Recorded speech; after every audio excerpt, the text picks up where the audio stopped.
Okay, first the checkup, Andy. When you first sit down with a new client, what are the vital signs that you're looking for right away? What tells you whether an agency is genuinely healthy or just surviving or kind of getting by on adrenaline, that kind of thing? I love that, getting by on adrenaline. Yeah. That's a great question. I think, I always start any engagement with the question. And the first question is to really establish why the agency is seeking help. Why does somebody go to a doctor in the first place? Because they have a problem. Something is wrong. They don't know what it necessarily is, but they know they need expert help. So the first engagement with any new agency or any conversation I have with any leader is to find out why they believe they're seeking help. And my objective in that initial conversation is to try and uncover that, get to the bottom of, where their concerns lie, but also to talk about what their goals are. Because I think it's always really important to frame the problem against what do they want to be like. So if I'm going to a doctor and I need treatment, I want to know that at the end of that, I can go running again, or I can go cycling again, or I can walk again, or whatever it might be. It's the same with an agency. What is the problem? Where do you want to be? And it's typically broken down into short, medium, and long-term goals. And so when you have the diagnosis and you're uncovering what the real underlying issues are, and you've taken that initial pulse, what are the common symptoms that you find? And also, how self-aware are your clients? Does it come as a complete surprise to them? Or do they think, actually, you're absolutely right? They wouldn't be coming to someone like me if it was a complete surprise. They've got a problem, and they think they know what the problem is, and they've been smart enough to seek help. And obviously that, with any problem in any situation, the first thing that anyone can do that's going to help them is to come and ask for help, and come and ask for expert help. So what I look for initially, the very first thing I do is I look under the bonnet. And I look at the engine, which is really the numbers. Every business is driven by numbers. And we could spend an entire podcast talking about which numbers we should look at and what they should look like, et cetera, et cetera. So I will concentrate just on four. The first one, obviously, is revenue, not turnover.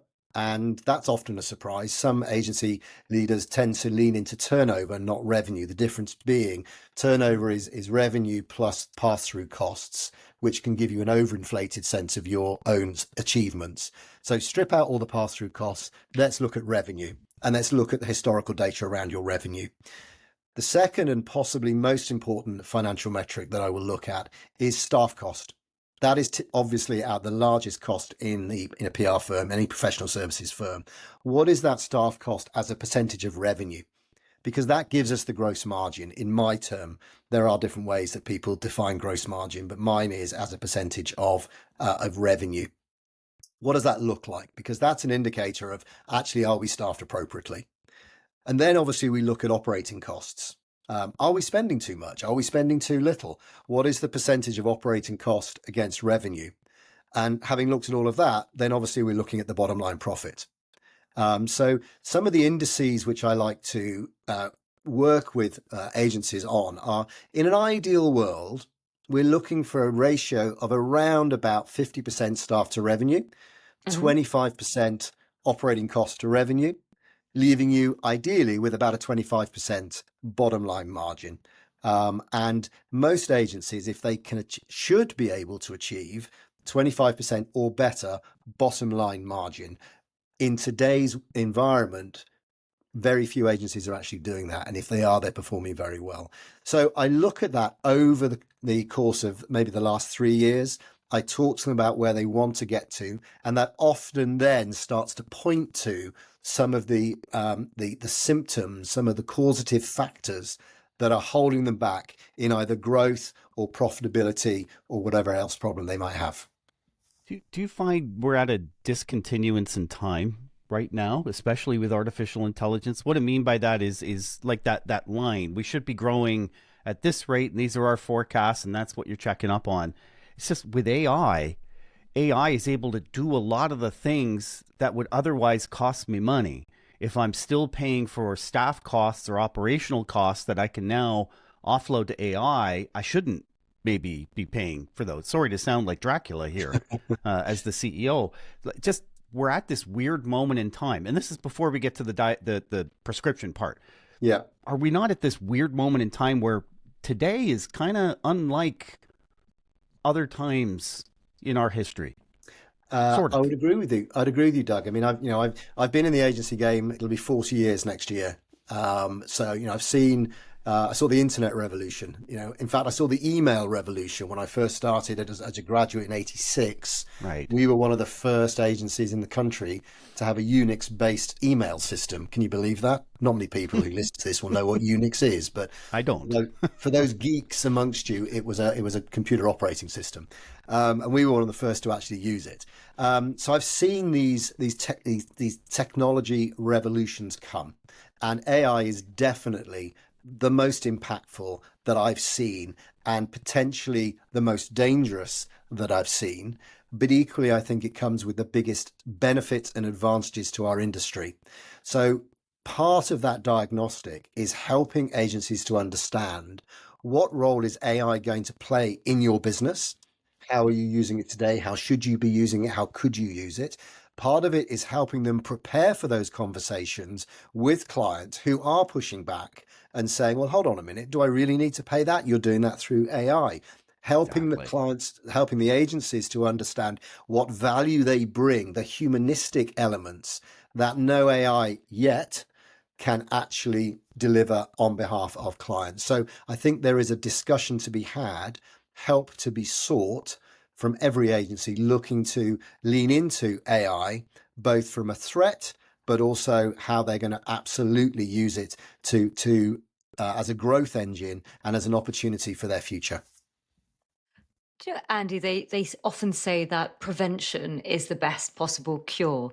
Now, with agencies, what sort of healthy habits do they often have, the ones that do well? And what are these sort of unhealthy habits that you see agencies, whether it's their leadership processes, culture, pricing, Mm. that then ends up lending itself to having to pick up the phone and call an agency doctor like yourself? Yeah. The way I will answer that is just by looking at some more of those vital signs and symptoms, if I may, Farzana. Mm. So the role of the agency advisor is to systematically go through all of the drivers of agency profitability, success, and growth. So typically, I will start with people. Mm. They are our most important resource. So what does the organizational structure of the agency look like? Is it structured correctly? What level of productivity is the agency actually getting from its team? And I'll come on to the question of recovery shortly. Um, are there the right people in the right seats? Are there the right people, or does the team overall have the right skill sets? Mm. And the agencies that do well today, and there's been much written about this, are those agencies that have specific specializations, because all the data suggests that clients buy experts. And I mean, that data's out now, but that's something which I've been talking about for decades, particularly as I come from a technology specialist agency background. We always talked a lot about you need to be a specialist in B2B tech. Hmm. It doesn't necessarily need to be sector specialist today. It can be service specialism. Are you a corporate comms specialist? Are you a crisis management specialist? Are you a media strategist? But you need to have a specialism. So that's one of the things that I will look at and really try and uncover. Then I'll look at clients. What does the current client portfolio look like? Is it a stable client base? What is the longevity of the relationships? What is the contractual nature of the relationships? What is the average size of the client that you're working on? How many clients are each one of your people working with? If you've got if individuals are working with more than 6 clients at any one time in an agency, that's probably a recipe for some problems, frankly. So let's look at our client base. And then we can look at also what does your ideal client profile look like? And that leads me on to pipeline. So the successful agencies lean into what I call the holy trinity of growth, which is marketing, business development, and sales. How far are they leaning into that holy trinity? What is the health of their pipeline? And one of the measures on that, which I used, is to say, okay, what is your sales gap in your forward-looking forecast? Does your pipeline currently, in an unweighted number, does it equal 3 times your sales gap? So that 3x on the basis that you will win 1 in 3 pitches. So I encourage my agencies to really lean into that holy trinity, to build a pipeline that covers 3 times their sales gap. Then they can have a reasonable level of confidence they're going to achieve their numbers. Standout agencies understand that and constantly undertake new business activities. And one of my friends, I think one of your friends, Farzana, Daryl Sperry, who I always give a shout out to, and I don't know why, He's frankly, brilliant. but He's Mr. brilliant. Sperry, he worked for me at Hotwire. His famous quote, which I always use, is "Sales never sleeps," and that's so true. And we could have a whole other podcast on just sales and growth. And then the fourth element of all of this is then looking at the operations. Let's look at your cost base. Let's look at your tech stack. Let's look at how efficient you are. And I think the best agencies really understand the operational side of things. They invest in the right tech stack. And we'll talk a bit maybe later about systemizing sales and systemizing, agency procedures. The best agencies invest in that, which enables and frees up time for the senior team to do what they need to do best, which is go out there, win business, and do incredible work for clients. So that's kind of what I look for, and I'm always benchmarking the successful agencies to see, okay, that's what they're doing. Okay, that's what can we learn from that, and what can we bring real life experience and examples to the agencies that I'm advising. And Andy, can I ask, do you have a view on culture in terms of working 5 days a week in the office versus fully remote versus hybrid? Because that's what a lot of teams are sort of grappling with and thinking about post-COVID. That's a tricky question, Farzana, because obviously all of us, we come from a pre-COVID world where we were in the office 5 days a week, Yeah. and to work at home was a luxury. I would say, and I think this is a good example of why hybrid working does work, is that when I was at Hotwire, we had a work from anywhere policy pre-COVID. Work wasn't a place; it was what you did, and that was led by the then CEO Barbara Bates. And it was I think, a groundbreaking strategy, which enabled people not to have to worry about 9 to 5 or where they did it. As long as they did it and they did a great job and they were there when they needed to be there, then we didn't worry. And actually what that did is that set us up brilliantly for COVID. So in answer to your question, I think it is important that the team gets together, I think at least 2 days a week, preferably 3. There has to be flexibility to meet the different needs of different generations of our industry. That's a hint towards my question at the end. I think it's super important we have flexibility, particularly for working mothers and also working fathers who are sharing childcare loads. So I think hybrid working is necessary. I believe in it. I don't believe in completely remote. I think that doesn't work. Because I also think that the more, everybody, not just junior members of the team, I think that's patronizing. I think every member of the team learns way more by actual physical social interaction. I know that I benefited from that all the way through my career. Every day is a school day, particularly when you're working with people who are 30 years younger than you. They're teaching you something that you don't know every single day. So the most senior are going to learn from the most junior, and the most junior learn from the most senior.